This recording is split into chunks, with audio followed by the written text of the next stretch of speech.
truly entertaining and ever cool Jackie Brown. So this was beautifully written and directed by Quentin Tarantino, adapted from a novel by Elmore Leonard. And I love this film. This was Quentin's third feature. Coming off the huge success of Pulp Fiction, I think everybody was sort of waiting to see what he would come up with. And I think he defied expectations boldly. Because this is a little bit different in tone from his previous work and his subsequent work. But as you'll see, it's got all of the hallmarks of what we love about Quentin's work. It's got great scenes and dialogue and a story that is told through an amazing cast of characters. So you have the always incredible Samuel L. Jackson as an overconfident and novice gunrunner. There's Robert De Niro as a stoner ex-con, and he gives one of the funniest performances that I've ever seen him do. And Bridget Fonda is hilarious as their uncooperative accomplice. And then you got Michael Keaton and Michael Bowen as overzealous ATF agents. And then throw in Chris Tucker, Lisa Gay Hamilton in supporting roles, and Quentin himself even has a funny voice cameo. And if all that's not enough, then you have the late, great Robert Forster, who received an Academy Award nomination for his sublime portrayal of Max Cherry, a lonely, world-weary bail bondsman. He's just terrific in this. And then, of course, you have the heart and soul of this film, which is portrayed to poignant perfection by the one and only Pam Grier. She is fabulous in every frame of this picture as Jackie Brown. The tough as nails, no nonsense, smart airline stewardess who is just trying to stay one step ahead of the law and to outsmart her criminal cohorts. Now, if you've never seen this movie, see how you can see it. If you have seen it before, see it again, because it only gets better. And then pull the shades, turn off your phone, sit back.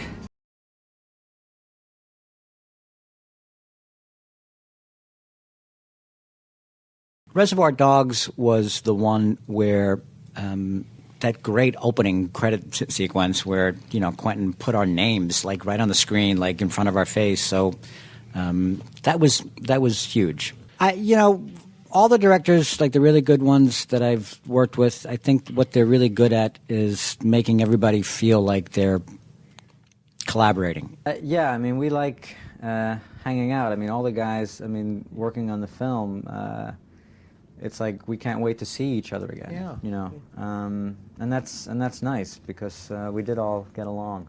Well, Quentin has seen every movie in the world, so he actually Yes. knew like all of my work. You know, like not that I had that much, but he knew it all. He called me up, and when I read Reservoir Dogs, I thought it was written by, you know, a 45-year-old ex-con, you know, who had like lived that life. And when I talked to him on the phone, I just couldn't believe that this voice wrote this script.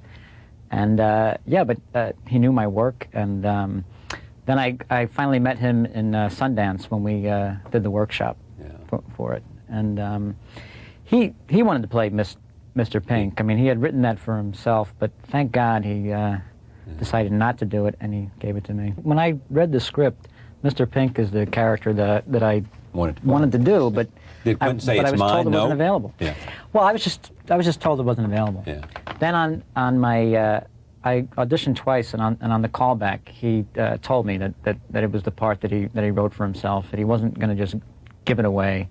Whoever gets this part is going to have to take it from him. Then he told me later that it wasn't based on my two auditions. It was he hired me because he saw an audition tape that I did for a Neil Simon film, The Marrying Man. He said, I saw that audition tape and you looked like a criminal. Your hair was slicked back, you had a 50s shirt on. Yeah. I said, but that's the way I dress. And he says, well, that's why I hired you. You really look like a criminal. And he's right about what's happened. You know, he doesn't know who the rat is, but somebody's a rat. I'm a great tipper, you know. That was a really that was an acting feat that I had to do there. In that But I scene, understand that philosophy. I mean, that's actually Quentin's real philosophy. Yeah. Quentin Tarantino. The Oh, is director. it? He doesn't leave, but that's how he really feels about tipping. And I've been out with him, and it's been a problem. You know, it's because you always have to like compensate for what he doesn't leave. But now I'm going to be the one that's stuck with the reputation once the movie comes out. Forever. Oh yeah, no, he really, really. I mean, he is. He really believes that, and he's proud of it, and he doesn't understand why everyone else isn't up to his level. Mm-hmm. Because this is, you know, the consequences are very serious, and so yeah, so he's freaking out, but with good reason. Yeah. Now I have to overtip. I'm still shortchanging them because, yeah, that was, you know, that really was an incredible role, and just to be in the same room with all those guys, and to, you know, be with Harvey Keitel, who was, you know, he was an idol. Just love him, and he's really the reason that I got into the film, because they were only doing auditions on the West Coast. They couldn't afford to come to New York, and Harvey paid for Quentin and Lawrence Bender to come to New York. And he got in all these New York actors. And I mean, I didn't know him, but because they came to New York, I was able to get in on those auditions. And somehow I made it into the film. There was a camera direction where the camera pushes in on Mr. White, and Mr. Pink is off camera, you know, and you hear Pink like talking, but it just pushes in on Mr. White. And that was a great visual. And when we came time to shoot it, we shot it that way. And then the producers said, well, you know, you really should get Mr. Pink, like you should like cover the scene. This way when you get in the editing room, if you feel, and Quentin was like, no, I don't have to. No, we're just doing it this way. And they said, no, really, because a first-time director, no, I mean, really, you might regret it later. No, I don't care, I'm not going to use it, I don't want to waste time. And I'm the actor who's off camera going, well, should I argue for getting more screen time? But I was so impressed at his commitment and his passion, I went, no, I don't want to be on camera for this scene. That's how he wants it. And that was like a huge lesson. Yeah, he was, you know, just an amazing force, you know.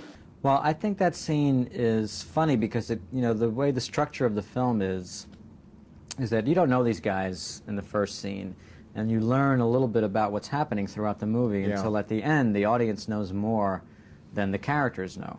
Mm-hmm. And that scene where he's handing out the colors comes at kind of at the end of the movie. And so you see what these guys have been through. And, you know, they've been through hell, and the movie is kind of brutal, and it's, you know, and it's like in your face. Yeah. And then you have this scene where he's giving out the colors to these, like, hardened criminals, and they're bickering about what color they're getting. You know, that's, and Lawrence Tierney is great in that. Unfortunately, he was a little bit loopy. He was, you know, he got very distracted, like when we were doing the scene where he's handing out the colors and he's telling us, you know, like what we're going to do. He had a hard time memorizing his lines, and he could only do it like line by line. And you had to sit there off camera straight as a board, because if you scratched your nose, you go, what are you doing? I'm trying to, he's, oh, God. I was like, I'm sorry, my nose, you know. And everybody got upset with him. One by one, the actors like got up and started to leave. Really? But yeah. And but I stuck it out. It was like me, Quentin, Chris Penn, and Eddie Bunker were the only ones left at the end. But we had to sit like perfectly still. But he really pissed off everybody. And after the third day, Quentin fired him.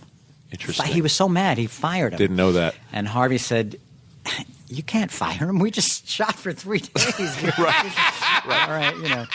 I see it almost as a black comedy in a way. I mean,